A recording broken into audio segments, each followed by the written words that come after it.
وفادار کی غیرت کا یہ لگتا ہے اثر، لوگ نیزہ پہ ٹھہرتا نہیں عباس کا سر۔ تیرے ہوئے دیکھا نہ کسی نے مجھ کو، تیرے ہوتے ہوئے دیکھا نہ کسی نے مجھ کو، اور تیرے یاد میں مارا ہے سبھی نے مجھ کو، تیرے بعد میں مارا ہے سبھی نے مجھ کو، دکھلاؤں میں کوڑوں کے نشان کب کیوں کر، لوگ نیزہ پہ ٹھہرتا نہیں عباس کا سر۔ ایک وفادار کی غیرت کا یہ لگتا ہے اثر، لوگ نیزہ پہ ٹھہرتا نہیں عباس کا سر۔ جس نے نہیں کہا بھائی کو بھائی نہ کہا، بھائی کہا بھائی کو بھائی نہ کہا، اس کا سر کیسے سر شہ کے برابر آتا، اس کا سر کیسے سر شہ کے برابر آتا۔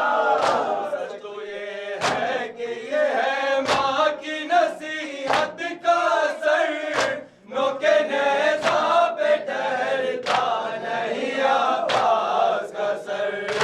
ایک وفادار کی غیرت کا یہ لگتا ہے اثر، نوک نیزہ پہ ٹھہرتا نہیں عباس کا سر۔ جس کے شانوں پہ تھا زینب کو بھروسہ سے، جس کے شانوں پہ تھا زینب کو بھروسہ سے، ایک عزیز کا ترائی پہ ہے لاشا سے، ایک عزیز کا ترائی پہ ہے لاشا سے، کیسے تحریر کروں سوچ کے بٹتا ہے جگر، نوک نیزہ پہ ٹھہرتا نہیں عباس کا سر۔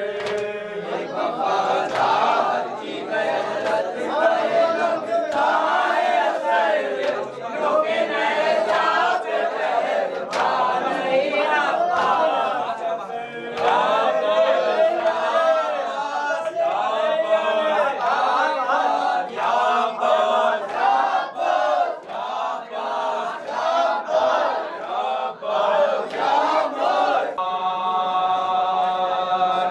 یہ سپاہ علی اکبر، یہ سپاہ علی اکبر، یہ سپاہ علی اکبر، ہمیشہ کے سخنوار، یہ سپاہ علی اکبر، یہ سپاہ علی اکبر، یہ سپاہ علی اکبر، ہر گاؤں میں ہر شہر میں ہے کرب و بلا، ہر گاؤں میں ہر شہر میں ہے کرب و بلا، آج ہر گاؤں میں ہر شہر میں ہے کرب و بلا، آج ہر گاؤں میں ہر شہر میں ہے کرب و بلا، آج ہر گاؤں میں ہر شہر میں ہے کرب و بلا، آج ہر گاؤں میں ہر شہر میں ہے کرب و بلا، جس کا مالک ہے حسین ابن علی کا بیٹا، جس کا مالک ہے حسین ابن علی کا بیٹا، جس کا مالک ہے حسین ابن علی کا بیٹا، جس کا مالک ہے حسین ابن علی کا بیٹا، ہند میں خلد کا منظر، یہ سپاہ علی اکبر، یہ سپاہ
کرتے ہیں ہر ایک کام سے اہل عذاب کرتے ہیں ہر ایک کام سے اہل عذاب فرش مجلس کا بچھاتا یہ سپاہی علی اکبر یہ سپاہی علی اکبر غم شہ کے سخنوار یہ سپاہی علی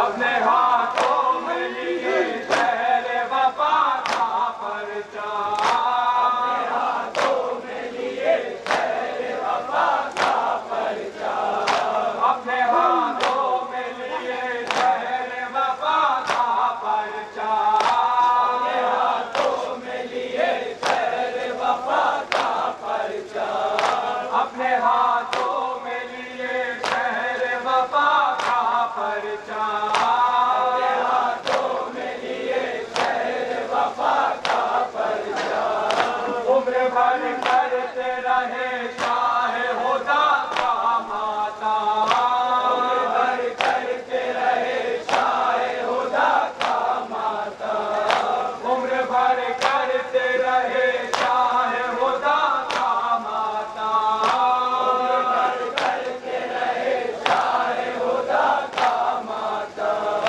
عمر بھر کرتے رہے شاہ ہدیٰ کا ماتم عمر بھر کرتے رہے شاہ ہدیٰ کا ماتم نوح بڑھتے رہے مل کر یہ سپاہی علی اکبر یہ سپاہی علی اکبر نوح بڑھتے رہے مل کر یہ سپاہی علی اکبر یہ سپاہی علی اکبر غم شہ کے سخنوار یہ سپاہی علی اکبر یہ سپاہی علی اکبر یہ سپاہی علی اکبر یہ سپاہی علی اکبر یہ سپاہی علی اکبر یہ سپاہی علی اکبر یہ سپاہی علی اکبر یہ سپاہی انجمن مظلومیہ سے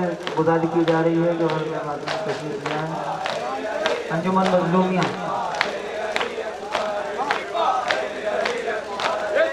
انجمن مظلومیہ دیکھیں گے.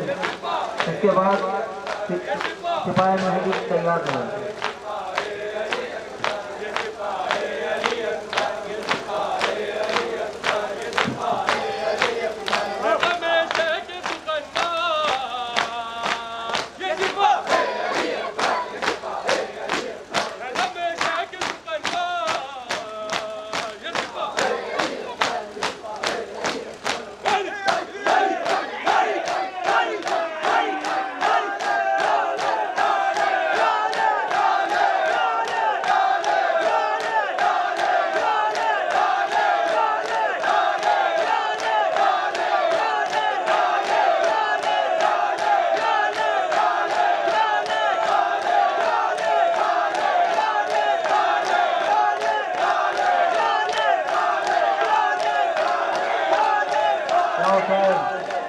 انجمن مظلومیہ